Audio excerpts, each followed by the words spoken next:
welcome, willkommen, bienvenue, und bienvenidos to my channel. So today I wanted to do something a little different than my first video. I think my first video is going to be something that I continue to do. It's probably going to be the bulk of what I do. It's going to be book reviews with makeup.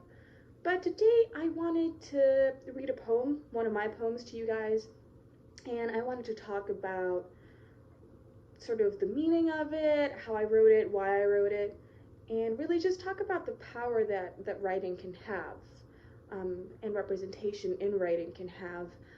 I know personally a lot of the stuff that I read is predominantly by white authors, predominantly by male authors. I am going to try to include, of course, Hispanic authors. I'll be reading a few books in Spanish, but talking about them in English throughout this series, and then just books written by immigrants and Hispanic people and people from Africa and all that type of stuff. So that should be fun. I really want to include that diversity and talk about why it's important to me. So today I sort of created this look. We're not gonna go into like a breakdown of how I created it, but if you'd be interested in seeing that, definitely leave a comment down below and I will totally do that for you guys. And I did forget to mention in my last video that if you do recreate either this look or the look from my first video or any of the looks that I come up with, you should definitely take a picture, put it up on Instagram, and tag me so I can see it. I'd love to see you guys sort of like your own takes on the looks I create. That would be really fun. But yeah, so today's look was inspired, of course, by the Puerto Rican flag. But it was also, the eyes especially were very inspired by like birds. I wanted to sort of have that sort of majestic, regal, kind of dramatic look. It's a very bold look. I wouldn't confidently go outside wearing this makeup, but I think it's really cool. I think it's really cute, and it's different. It's different than what I'm used to. The lips I'd done before, they're kind of in the style of the Puerto Rican flag. I thought they were really cute, and I wanted to show them off, I guess. And then for the highlighting, I really wanted to go for in the contouring as well. I wanted to go for very harsh lines, almost to make it feel like tribal makeup. And I'll explain why, I guess, once I get into the poem and the content of the poem and all that. So the poem I'll be reading today is called Performance of Whiteness. I wrote this poem, I don't know, maybe last year, 2 years ago, while I was living in Europe. So the poem kind of talks about my struggles with my identity. I am Hispanic, I'm Latina. I was born and raised in Puerto Rico, as I said before, but I look very white passing and I have a very American, like Midwestern accent. So, you know, it's kind of this struggle of identity where I don't feel that I belong at home and I don't exactly belong in America, and I have like very tiny, almost unnoticeable traces of like African heritage that I've struggled with. I really have. So let's get into the poem and then we'll talk some more about all that fun stuff. That sounded like a potential accident. Just so you know, people in Nebraska can't drive. But a performance of whiteness.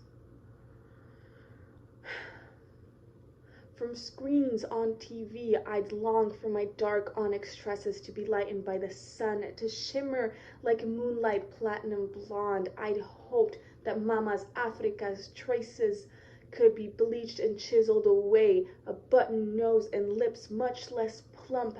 I'd wish these white hips that felt like a burden would narrow away so I could mirror what I saw on TV every day. And for years I put on a performance of whiteness that straightened my curls and purged out a trace of an accent. But to not love the traces of Africa and the Caribbean in me, to embrace only the European pieces of myself, was to reject my mother, my country, my blood. Now the blindfold has fallen and I'm whitewashed no more. I see myself in the mirror and reject the whiteness which from my skin erased the culture from which I am bred. I am not light enough or dark enough and need to prove my Latinaness to others in a burden embedded on me. My pale skin is mismatched with the illusion of who I should be, not Puerto Rican enough, not American enough, never enough. I give all of my pieces, but never whole. And to be myself after so many years of performing my whiteness feels like a farce to myself and to everyone else who only knew me as a white girl with an accent that slipped and a hair that curled only on occasion. But I can no longer be only my Spanish side, and I can't just be my African side or my Taino heritage alone, for I was a mix, and a mix I shall be. I've at long last embraced every inch of me. Yeah. So that was that. Um, so this was a poem I'd been wanting to write for a long time because I'd been thinking about, my sister would always call me on it. She'd be like, you really act like a white girl, like an American white girl. And I'd have people say like, oh, if you never said to me that you were Hispanic, I never would have known. I would have just guessed you were American. And people who were like, you're not, or like, oh, you're Puerto Rican heritage, but you grew up in the States, right? And that was not the case. I picked up the accent from watching TV, and that's why I sound like this. But I struggled a lot when I was a kid with accepting myself. I still do. It's a lot better now. But when I was younger, I watched a lot of Disney Channel shows, like most of you probably. I really, really loved Lizzie McGuire, and I loved Allie and AJ. They were like the people that I mostly looked up to. But of course, they were these beautiful, blonde, blue-eyed American girls, and plump lips weren't in then, and like big hips weren't in back then. And it was hard for me. It was hard for me because I looked at myself and I didn't look like those girls. And I didn't think that I was pretty enough. I didn't think I was pretty at all because even though I was white like them, I didn't have light hair. I didn't have light colored eyes. My hair was really, really curly. And I remember when I was younger, I always was like, yeah, once I'm like an adult, I'm going to get blue contact lenses. I'm going to dye my hair blonde and it's going to be great. And I did go blonde for a bit. That was a mistake. But it was hard. It was hard for me, as I know it's hard for a lot of younger girls, especially darker skinned girls, because you don't see a lot of people who look like you. And on the Hispanic side, I grew up watching a lot of soap operas, but even then there's such a value over European beauty in Latin America as there is in many places. And so the girls that you would see had very European looks. And if you did have somebody dark skinned, it was usually like a maid, or it wasn't your main character. And you always had that one white maid who ended up being like the daughter of the rich guy, and of course she didn't belong in poverty and all that. So it's something everyone, I think, has struggled with growing up, even if you're not of a different race. Even if the people on TV look like you're still, you don't necessarily have these perfect faces that you see so much, and that's hard. So somewhere along the way, I just kind of picked up that the right way to be and the right way to talk was to sound as white as possible and have, I don't know, it just became something that I didn't realize I was doing. And it wasn't that big at home, but it became a huge part of my personality when I went off to college. So I was living in the Midwest. I was living in Amish County, and I was going to a predominantly white university. And there wasn't a lot of diversity. There was a bit, but not a lot. And I found myself constantly feeling like I needed to straighten my hair every day, or at least often, because someone had once told me that I looked less wild and less like a savage when I straightened my hair. And sorry, I felt the need to dress a certain way, and more than anything, I felt the need to talk a certain way. I felt really embarrassed if anyone would call me out if I like got really excited and started talking really loudly, because that was kind of like the idea of the loud Hispanic person. And if I ever stood up for myself, it was always like, oh, sassy Latina. Um, and especially, I did have moments where my accent would slip out, and it's weird to say that my accent would slip out because it's not like I had a Hispanic accent and then I just covered it with an American accent. This was just my accent from growing up. I think it's definitely gotten more American as I've lived in America, just because it's what I'm hearing all the time. But I didn't have like a very Hispanic accent when I spoke in English. But there were words that I just couldn't pronounce, and the accent would slip out, or sometimes it would slip out in just like common words. And I would be so embarrassed by that, and I didn't understand why. It was kind of like, you know, when you trip but you don't fall, and somebody just has to point it out, and you're like, thank you, I was hoping nobody would notice and we could move on. It was like that for me. Like if I was talking and then something came out, or I used like an interjection in Spanish, like o sea, I use that a lot, and people will point it out, I'd feel really embarrassed. And it took me a while to realize that that's what I was feeling, because I would just be kind of like, yeah, don't mention it, whatever. And it's sad. It makes me really sad that I wanted to project this idea and that I struggled so long with my body, especially with my hips and my nose. My lips, bigger lips started coming into fashion, and like people would comment on them and say that they were nice, so that's, I started embracing them.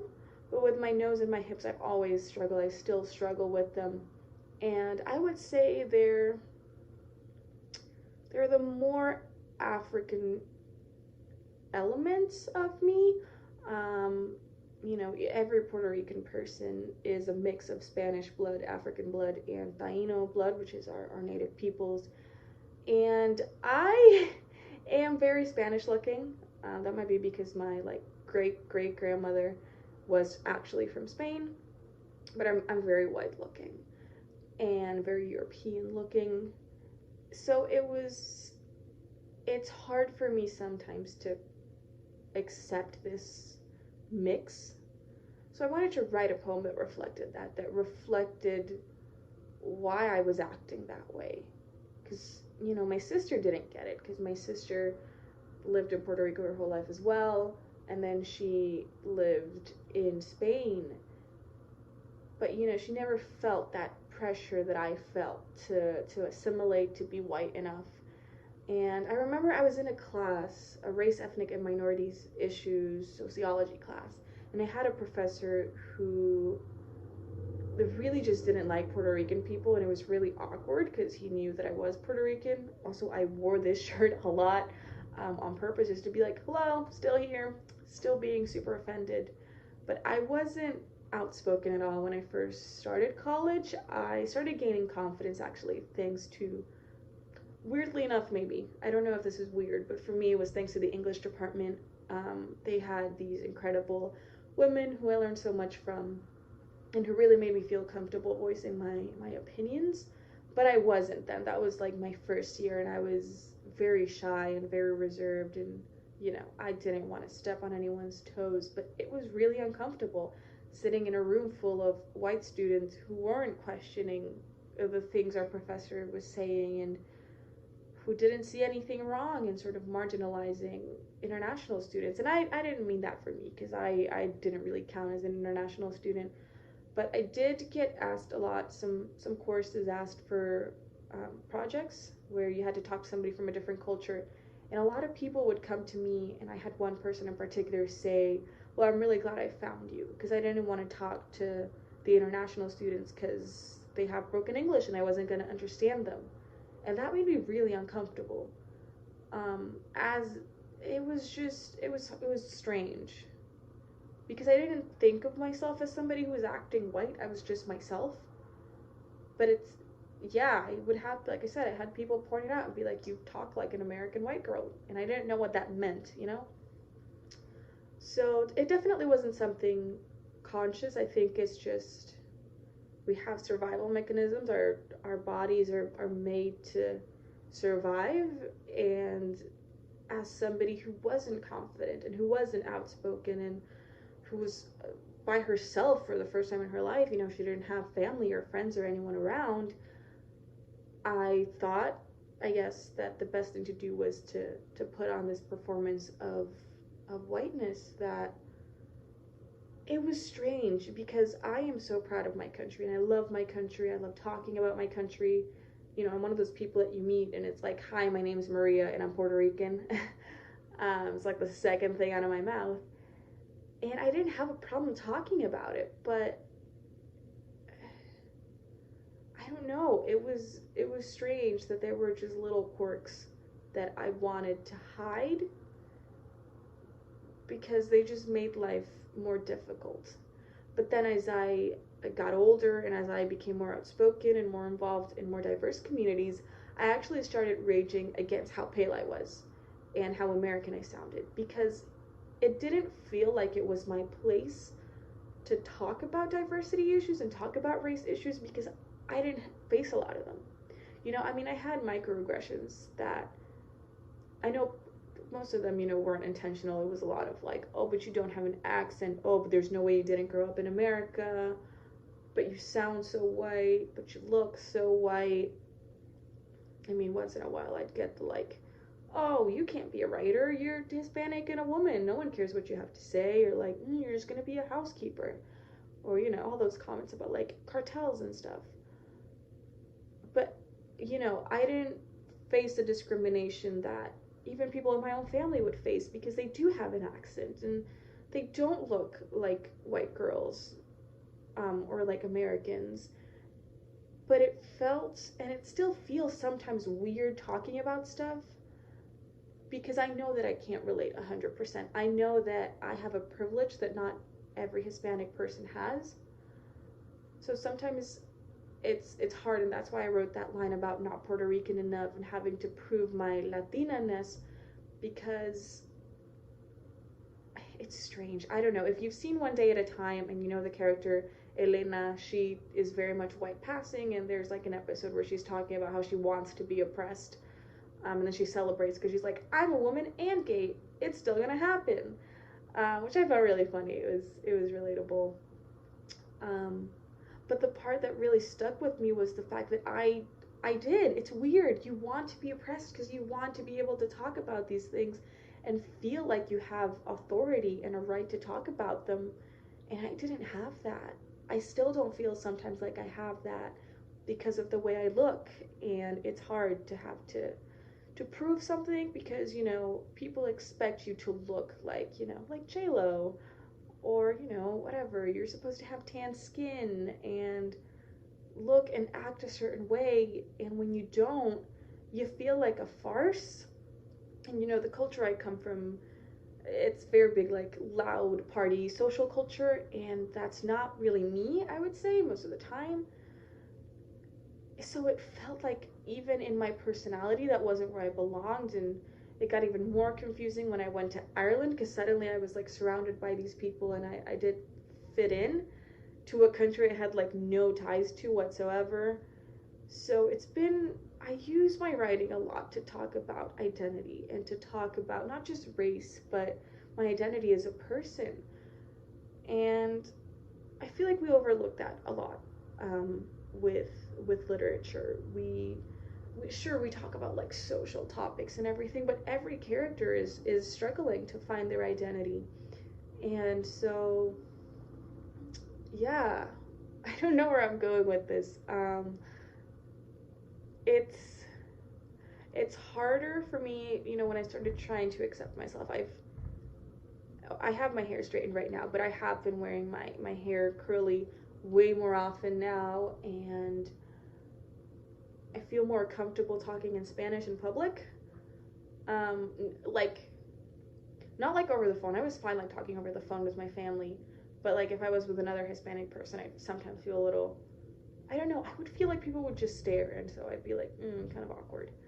So it's been a process of embracing this, embracing the mix of myself, because I didn't want to then reject the European parts of me. I didn't want to reject the parts of me that are Spanish and that are very white looking, because that's still a part of my culture. And it's in my language and the way I talk and the things I eat and all that.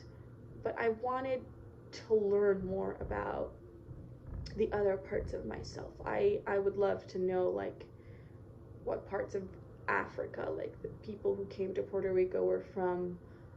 I'd love to learn an African language and sort of connect more with those roots. A lot of like older music in Latin America and the Caribbean especially was really connected to those ties of Africa, and so I've been listening to a lot of that music and learning more about, you know, the whole idea of orishas and these, you know, African deities, and just learning more about the music and sort of trying to embrace that more in not just the way I present myself, but in the ways that I write. I really want to be able to tell stories for the people, the kids out there who are like me, who are passing, but I also want to create stories for the people out there who aren't that lucky, and I want to share stories that I've read about, you know, more diverse characters. So yeah, I don't really know what this video ended up being about. I guess it ended up being more a video about me than about my poem, but I guess I just wanted to share something of myself with you guys. If you have any thoughts on it, if you also struggle with identity, be that race, religion, gender, sexuality, feel free to drop a comment below. I'd love to talk more about that with you guys. And yeah, if you have any ideas on what other videos I could talk about, you know, more serious things, I guess, definitely let me know. But yeah, thanks for watching. If you liked it, leave a like, subscribe, and I will see you guys next time. Oh yeah, actually, I was gonna say, so what my plan is right now, I'm gonna try, since I'm, you know, bored and I have nothing to do, I'm gonna try to upload 3 times a week. So I'm thinking Sunday is just gonna be a makeup video, just a tutorial on a look. Wednesdays I'll be doing my book reviews with makeup, and then Saturdays I will be doing videos more like this, so reading out some of my work and talking about it, talking about the writing process, probably talking about translation as well, and sort of the more social issues of writing and how writing can change things in the world and impact stuff. So yeah, let me know if you guys would be interested in that. I will be starting this schedule, well, kind of this week. I didn't do one on like last Saturday, so because I started Wednesday. So we had Wednesday, we have today, sorry, I meant Friday instead of Saturday, and then I'll have a video for you guys on Sunday, which will be my first, like, just straight up makeup tutorial. But yeah, if you have any ideas, let me know, and I will see you guys next time. Bye!